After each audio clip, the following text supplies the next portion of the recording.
It's part of struggle. I'm just living and hustling, trying to take nothing and turn it into something. Part of struggle. I'm just living and hustling, trying to take nothing and turn it into something. Part of struggle. I'm just living and hustling, trying to take nothing and turn it into something. Part of struggle.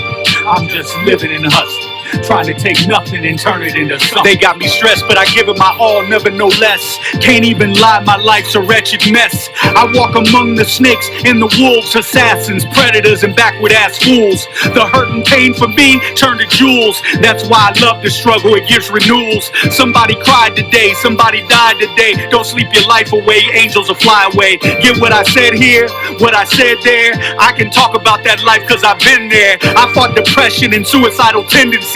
Writing a book, put that part in parentheses. The story gets much better than what it seems to be. Flashback on my life and what it means to me. I had to go through some battles in war zones. I ran from cops and broke out of group homes. When life wasn't sweet, sometimes I didn't eat. Streets got uncomfortable, then I just wouldn't sleep. They trying to catch me off guard like Vic Mackey. I got my shield cause cops is trigger happy. Impatience, nothing's erasing my frustrations. Aggravation comes with explanations. The new Sodom and Gomorrah is trying to crush us. Well, if the world is a toilet, they trying to flush us. It's part of struggle.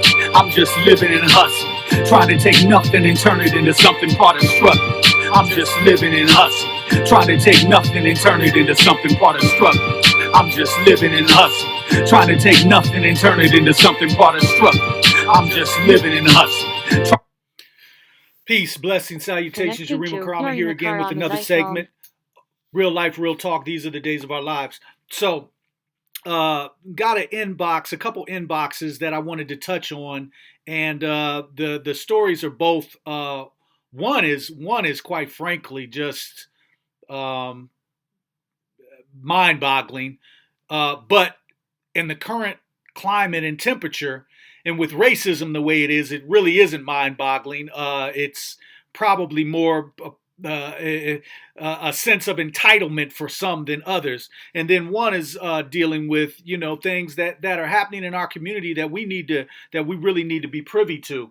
So they got this lady up in upstate New York, and the title, I mean, you can go to the look it up online. I think it's www.nydailynews.com/ New York Daily News / woman in upstate New York files rape charges, and it's something to that effect, but you can look it up online. You get the gist of what I'm saying.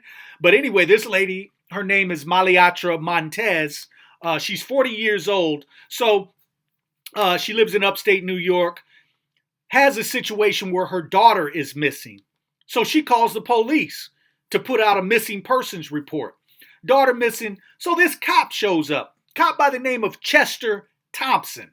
So this cop shows up, and she says that the cop is fidgeting. She sees him outside, and he's fidgeting and acting kind of weird, which that right there, I mean, this story has so many, here's the thing. We got to stop being afraid of the police, man. We got to stop being afraid. If you carry them like you would anybody else, just stop being afraid of the police, man. Because they don't hold. I mean, yeah, they can shoot you and all that. I get that, but just being afraid. So anyway, this cop, she sees the cop fidgeting. That right there should have been a red flag. Don't open your door. Even though you've called the police, this one cop shows up. Don't open your door. He seems peculiar. So she opens the door, lets the guy in. He's fidgeting with his belt buckle. Says he comes right in and is like, "You got a fat ass."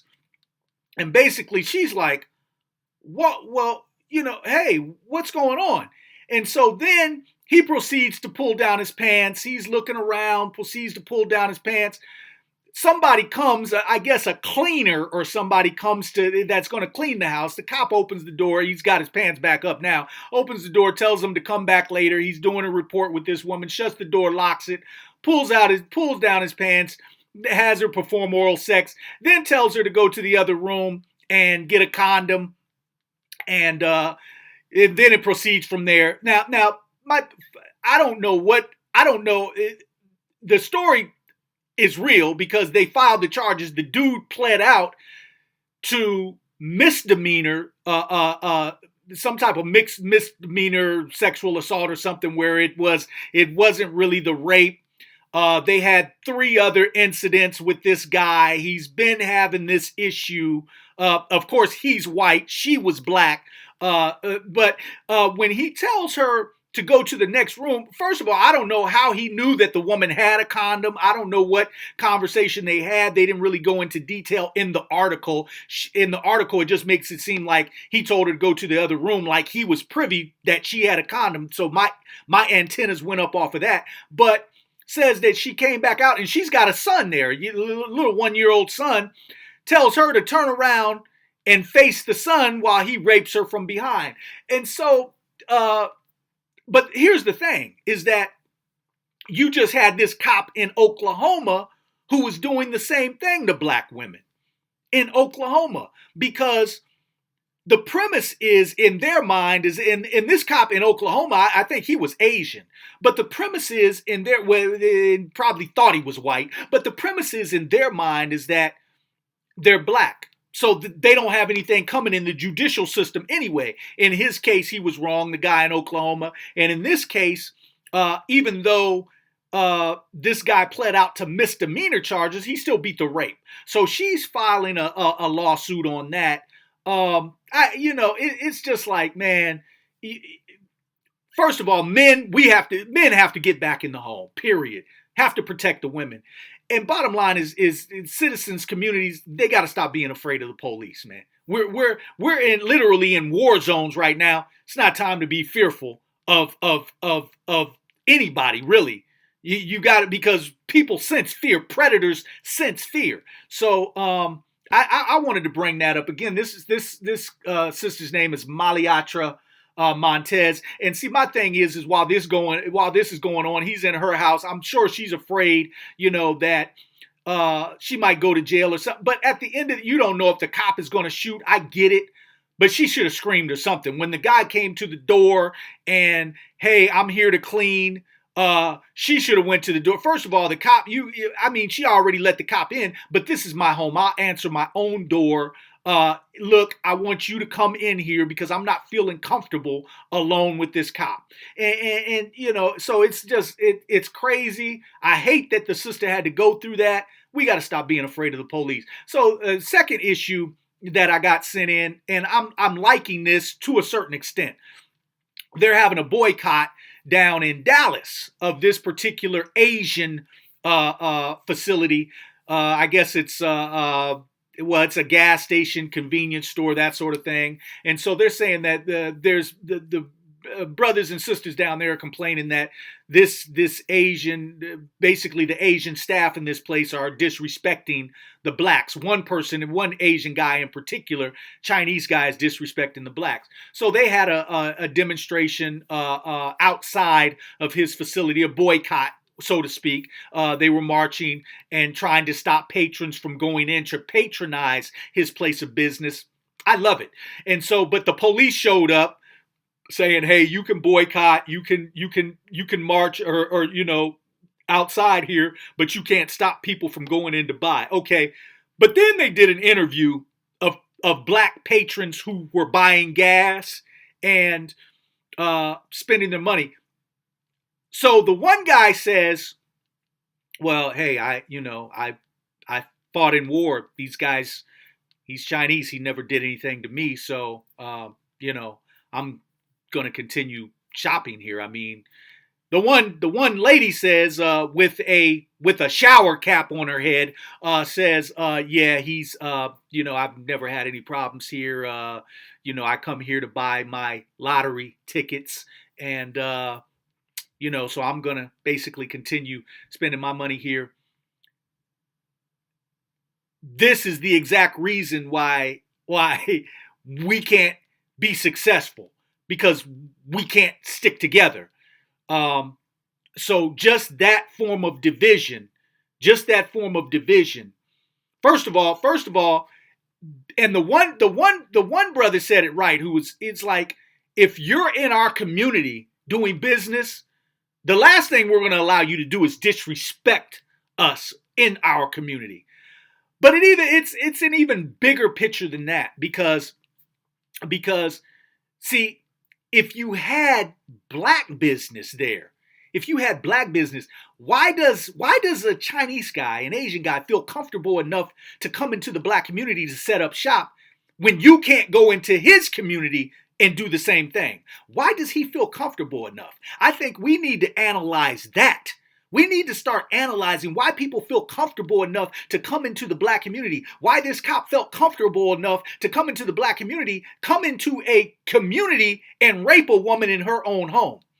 Why did they feel comfortable enough to do that? And these aren't the only cases. I mean, these, especially like these rape cases, you can go back into the 60s and 70s. Cops been doing this. They just been brushing it up under the rug. And a lot of the people have been afraid to come out and talk about this. Talk about these issues of cops. There have been instances where cops have taken the man out of the home for a domestic dispute. The cops, two white cops have come, taken the man out of the home. His wife calls, or girlfriend calls, hey, he's beating me and woo, woo, woo. And they take him to jail and then come back and have sex with her. So these type of things have been going on. They've been using intimidation. These Asian, Indian, all these different ethnicities have been coming into our community, setting up shop. But why? That's an issue, and that's an issue that needs to be addressed. And when we have that division, when we have people who are marching saying, hey, you're not going to disrespect us, and then you have those patrons who are like, well, no, get on board, man. Support, because that's the only way that they're going to learn. That's the only way. If you're going to keep that business there, which it shouldn't be there in the first place, but if you're going to keep that business there, then make them get on board and let them know that you're not going to come in our community and just make money and disrespect us. That just boils me. That's why I do what I do, man. That's why I do what I do. That's why I'm out here and I'm always promoting black business, black unity, group economics, us building.